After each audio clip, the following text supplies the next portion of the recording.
तो स्टूडेंट अब हम ऐसा क्वेश्चन देखने वाले हैं जिसमें आपको एक ही क्वेश्चन के अंदर जो है डिफरेंट डिफरेंट टाइप से, जैसे कि मोलरिटी और मोल फ्रैक्शन, तीनों ही एक क्वेश्चन में किस तरह से पूछे जाते हैं वो हम देखेंगे। और बहुत ही इंपॉर्टेंट एग्जाम पर्पज से ये क्वेश्चन। तो सबसे पहले हम क्वेश्चन को पढ़ेंगे। A solution of glucose in water is labelled at 10% weight by weight. 10% जो सॉल्यूशन बना हुआ है वो वेट बाय वेट, मतलब यहाँ पर जो मास की बात हो रही है, ठीक है। और density of the solution is 1.20 ग्राम पर ml। Calculate the molarity and mole fraction. अब ग्लूकोज का एक सॉल्यूशन है जिसमें वाटर का जो है लेवल वो कितना है, 10% है, वेट बाय वेट, और उस सॉल्यूशन की डेंसिटी हमको दे रखी है 1.20 ग्राम पर ml। तो हमको कैलकुलेट करना है मोलरिटी, मोल फ्रैक्शन और मोलैलिटी, ठीक है। तो सबसे पहले हमें जो चीज़ें गिवन है हम वो देख लेते हैं। हमें पता है ग्लूकोज शुगर है और वो क्या है, हमारे लिए सॉल्यूट है, ठीक है। और कितना परसेंट दे रखा है, 10% दे रखा है। अब 10% दे रखा है तो हमने इसके प्रीवियस क्लास में भी हमने ये देखा था कि जो परसेंट वाली वैल्यू होती है उसको हम काय में एज्यूम कर लेते हैं, ग्राम में एज्यूम कर लेते हैं।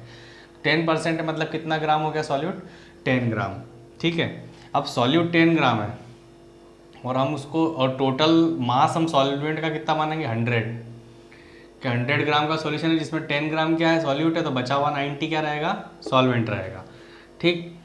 अब हमें क्या निकालना है, सबसे पहले मोलरिटी का फॉर्मूला देख लेते हैं। मोलरिटी क्या बोलती है, मोलरिटी कहती है number of moles of solute upon में सॉल्वेंट इन ग्राम, किलोग्राम, कुछ भी हो सकता है। अगर किलोग्राम होता है तो हम यहाँ 1000 से मल्टीप्लाई नहीं करेंगे, लेकिन अगर वैल्यू ग्राम में आती है तो हम कैसे वैल्यू मल्टीप्लाई करेंगे, 1000 से। तो सबसे पहले तो हमको क्या निकालना है, number of moles of solute हमारे लिए क्या है, ग्लूकोज। तो ग्लूकोज के नंबर ऑफ मोल्स निकालेंगे। तो देखिए number of moles of glucose, तो मोल्स निकालने के लिए फॉर्मूला हमेशा वही लगता है, गिवन मास अपॉन में मॉलिकुलर मास। गिवन मास कितना दे रखा है, 10 ग्राम, हमने यहाँ पे इसको 10 ग्राम, 10% को 10 ग्राम यहाँ पर मान लिया है। अगर हम इसका वेट कैलकुलेट करेंगे तो टोटल इसका जो वेट आएगा वो लगभग कितना आएगा, 180। कार्बन का 12 होता है इंटू 6 प्लस हाइड्रोजन का 1 होता है इंटू 12 प्लस ऑक्सीजन का कितना होता है, 16 होता है इंटू 6। जब आप इन सभी को प्लस करेंगे तो हमारा जो आंसर आएगा वो कितना आएगा, 180। तो ग्लूकोज का जो मॉलिक्यूलर मास है वो कितना आएगा, 180। जब हम इसको डिवाइड करेंगे इससे तो न मोल्स ऑफ ग्लूकोज निकल जाएंगे, वो कितने निकलेंगे, इनको कैलकुलेट 0.0556, ठीक है। Number of moles of glucose हमारे यहाँ पे निकल चुके हैं। अब हमने मोल्स निकाल लिए, अब हमें क्या चाहिए, solvent in gram. Solvent in ग्राम हमको यहाँ पता है, क्योंकि 10 ग्राम अगर 100 ग्राम का सॉल्यूशन है और 10 ग्राम अगर उसमें सॉल्यूट है तो 90 ग्राम क्या हो जाएगा, उसमें सॉल्वेंट हो जाएगा। तो अब क्या करेंगे हम यहाँ पर, इससे इसकी अब वैल्यू क्या है, यहाँ देखो 90 ग्राम है, तो ग्राम है इसलिए हम 1000 से मल्टीप्लाई करेंगे। अगर ये किलोग्राम होता तो हम यहाँ 1000 से मल्टीप्लाई नहीं करते। जब इस वैल्यू को हम फर्दर कैलकुलेट करेंगे तो जो हमारा आंसर आएगा वो क्या आएगा, मोलरिटी में 0.618 मोलल, है ना, मोलरिटी की बात कर रहे हैं तो मोलल बोलेंगे उसको। अब सेकेंड थिंग है हमारी मोलरिटी। हमने मोलरिटी फाइंड कर ली, अब हम फाइंड करेंगे मोलरिटी। तो फॉर्मूला क्या होता है मोलरिटी का, number of moles of solute upon में volume of solution in litre. Litre में है तो 1000 से मल्टीप्लाई नहीं होगा। अगर ml में वैल्यू आती है तो फिर हम क्या करेंगे, 1000 से मल्टीप्लाई करेंगे। अभी हम क्वेश्चन को देखते हैं।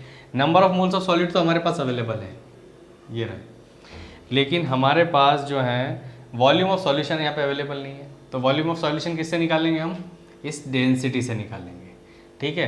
तो डेंसिटी का फॉर्मूला क्या होता है, density is equals to mass upon volume. इसे इधर ले आएंगे और इसे इधर ले आएंगे क्योंकि हमें वॉल्यूम फाइंड करना है, ठीक है। मास कितना दे रखा है, टोटल सॉल्यूशन कितना है, 100 ग्राम, 100 रखा ऊपर। डेंसिटी कितनी दे रखी है, 1.20 ग्राम पर ml, ठीक है। तो ग्राम से ग्राम कैंसिल हो जाएगा। जब इससे हम इसमें डिवाइड करेंगे तो हमारा जो वॉल्यूम आएगा वो कितना आएगा, 83.33 ml, ठीक है। अब देखो सॉल्यूशन में मोल्स ऑफ सॉल्यूट हमने यहाँ से रखे 0.0556 मोल्स, ठीक है, और वॉल्यूम हमने कहाँ से रखा, यहाँ से, लेकिन हमारा जो वॉल्यूम है वो ml में आया है और हमने क्या लिखा है यहाँ पे, लीटर। जब भी वॉल्यूम ml में आता है तो हम क्या करते हैं, फिर उसमें 1000 से मल्टीप्लाई करेंगे, इसलिए हमने यहाँ पे क्या करा, 1000 से मल्टीप्लाई करा। ठीक है, इसे लीटर में था, लीटर में अगर वैल्यू आ रही है तो नहीं करेंगे 1000 से मल्टीप्लाई, ml में अगर वैल्यू आती है नीचे, सॉल्यूशन जो है वो ml में आता है, तब फिर 1000 से मल्टीप्लाई करना है। जब हम इसे फर्दर कैलकुलेट करेंगे तब उस कंडीशन में हमारा जो आंसर आएगा मोलरिटी का वो आएगा 0.667, मतलब वैल्यू जो है 66 में चल रही है तो हमने क्या करा, उसे 7 करके हमारा आंसर जो आ गया वो मोल आ गया है 0.667 मोल। ठीक है, या मोलर बोल सकते हैं, ये मोलर आता है और ये काय में आएगा, मोलर में।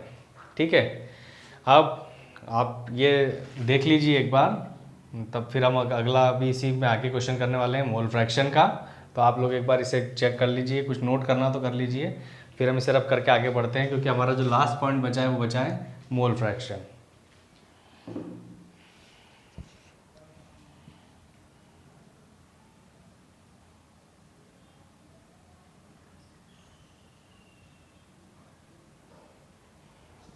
चलिए, अब मोल फ्रैक्शन निकालेंगे हम यहाँ पर, तो यहीं कर लेते हैं मोल फ्रैक्शन को भी।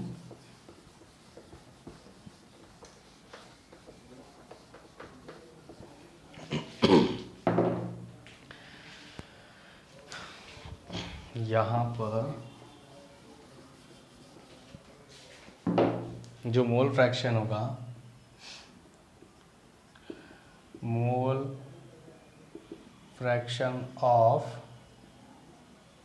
सॉल्यूट एंड सॉल्वेंट, क्योंकि यहाँ पे लिखा है मोल फ्रैक्शन हमें जो कैलकुलेट करना है वो ईच कंपोनेंट का प्रैक्टिस, सॉल्यूट का भी करना है और सॉल्वेंट का भी करना है। ठीक है, मोल फ्रैक्शन को कैसे बताएंगे हम, कैपिटल एक्स से। ठीक है, और हमें किसका निकालना है, पहले सॉल्यूट का निकालेंगे, तो सॉल्यूट के लिए x a is equals to n a upon में n a plus n b. ठीक है, तो सॉल्यूट के हमारे पास नंबर ऑफ मोल्स यहाँ पे अवेलेबल है, तो क्या लिखेंगे 0.0556। ठीक है, और हमारे पास यहाँ पर वापस अगेन लिखेंगे 0.0556 प्लस सॉल्वेंट के हमारे पास मोल अवेलेबल नहीं है, तो सॉल्वेंट के मोल कैसे निकालेंगे, सॉल्वेंट के मोल निकालने के लिए भी वही हमारा सॉल्वेंट कौन है, वाटर, इसका मॉलिक्यूलर मास कितना होता है 18, और जो गिवन मास है वो कितना है 90, तो मोल से निकालने के लिए जो फॉर्मूला है वही गिवन मास अपॉन में मॉलिक्यूलर मास। तो यहाँ पे जो गिवन मास है वो कितना दे रखा है 90, और मॉलिक्यूलर मास कितना है 18, 18 5 जा 90, तो 5 जो है वो किसका आ गया, हमारा सॉल्वेंट का मोल आ गया, तो इसे यहाँ पे प्लस करेंगे। जब हम इसे सॉल्व करेंगे तो सॉल्व करने पे हमारा आंसर आएगा 0.011।